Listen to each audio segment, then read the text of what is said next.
Alors, on va voir maintenant le bilan qui peut être réalisé en médecine générale chez un sujet qui, admettons, a 75 ans, est en bonne santé et présente peut-être les premiers signes d'une maladie d'Alzheimer. Alors, le médecin généraliste va observer chez ce patient que la pression artérielle est normale, l'examen neurologique de la marche, de la sensibilité, des réflexes sont normaux.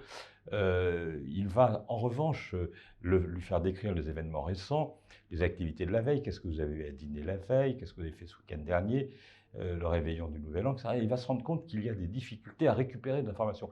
Et ça, c'est très important parce que, on l'a dit dans la première capsule sur les troubles de mémoire, c'est la capacité à fixer des informations nouvelles, avec ce paradoxe assez émouvant que ces gens et leurs familles disent « mais sa mémoire est bonne puisqu'il se rappelle des choses très anciennes, il se rappelle du nom de sa maîtresse d'école. Oui, mais est-ce qu'il se rappelle de ce qu'il a eu à dîner hier?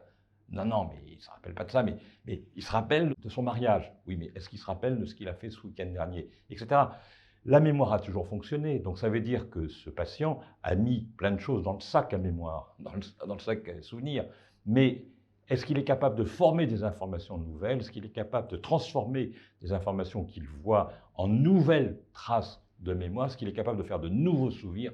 Non. Et c'est ça qui est le signe de la maladie d'Alzheimer. Donc le médecin traitant va s'intéresser plutôt à des événements récents pour savoir si le patient a été capable de les mémoriser plutôt que les choses anciennes, puisque ça, la mémoire a toujours fonctionné. Le sommeil est normal, il n'a probablement pas de traitement régulier et son humeur est normale. Très bien.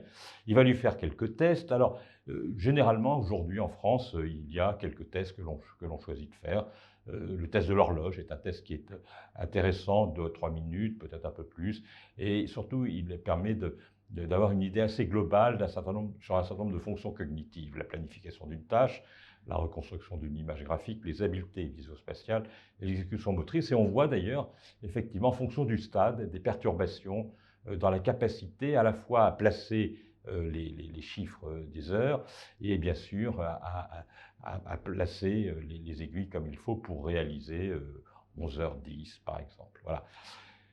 Il y a une autre épreuve qui a été développée qui s'appelle l'épreuve des 5 mots, qui est une épreuve intéressante car c'est une épreuve dans laquelle on contrôle que l'information ait bien été enregistrée, ce qui permet d'éliminer un trouble attentionnel. On a vu ça dans la première capsule, puisque on va établir un lien entre les mots et leurs catégories. On va dire, une fois que le sujet a lu la liste des 5 mots, on va lui dire quel est le nom du bâtiment, musée, quel est le nom de l'insecte, sauterelle, quel est le nom du véhicule, camion, etc. Et ce qui fait qu'on retourne la feuille et on lui dit « rappelez-moi les noms ». Et pour les noms qu'il n'a pas spontanément rappelés, on va lui donner des indices. On va lui dire qu'il y avait le nom d'une boisson. Ah oui, limonade. Et de cette façon-là, on contrôle qu'il a bien enregistré, donc on contrôle la première étape, qui est celle de la saisie de l'information. Et puis, après 10 minutes, on lui demande de rappeler les mots, et pour les mots qu'il n'a pas spontanément rappelés, eh bien, on va aussi fournir les mêmes indices qui vont l'aider à rechercher dans la banque les mots qu'il n'a pas spontanément trouvés. Et donc, on facilite la récupération de cette façon-là. Et si il n'arrive pas à redonner le mot avec les aides, ça veut dire qu'il a un trouble du stockage, ça veut dire qu'il y a une maladie de l'hippocampe, ça veut dire qu'il y a peut-être une maladie d'Alzheimer. Voilà. Il y a aussi ce MMS, on en a déjà parlé, qui est scoré de 0 à 30. Nous avons tous ici probablement un score autour de 30. Et dans la maladie d'Alzheimer, on distingue différents paliers entre 20 et 30, qui traduit déjà un affaiblissement cognitif relativement modéré, léger, on va dire. Entre 10 et 20, là déjà plus intense, et au-dessous de 10, ça caractérise ce qu'on appelle une démence sévère.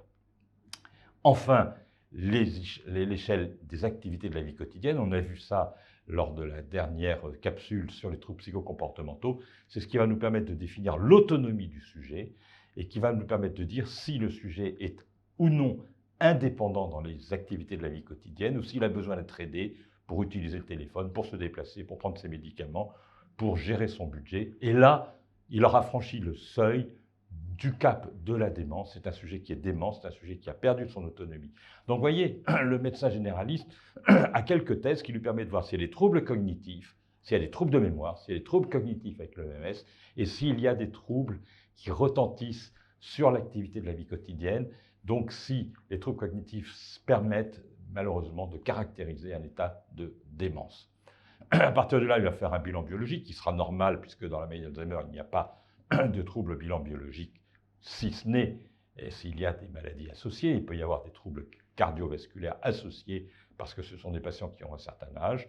Et selon le contexte, il pourra faire des demandes plus spécifiques. Enfin, il fera un bilan de neuroimagerie, notamment une IRM, car l'IRM aujourd'hui est un outil qui non seulement permet d'éliminer une autre cause qui peut être responsable de troubles cognitifs, par exemple des petits accidents vasculaires dans le cerveau, une tumeur ou une hydrocéphalie à pression normale, mais surtout retrouver des arguments positifs en faveur de la maladie d'Alzheimer, c'est-à-dire le volume de l'hippocampe. On a beaucoup parlé de l'hippocampe au cours de ces capsules.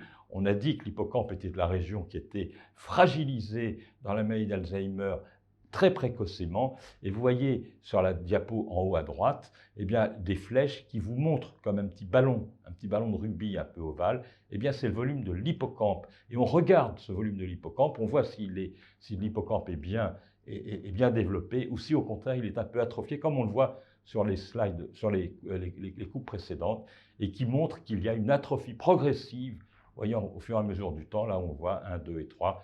Au fur et à mesure du temps, il y a une atrophie progressive de l'hippocampe qui est un marqueur de l'atteinte de la maladie d'Alzheimer.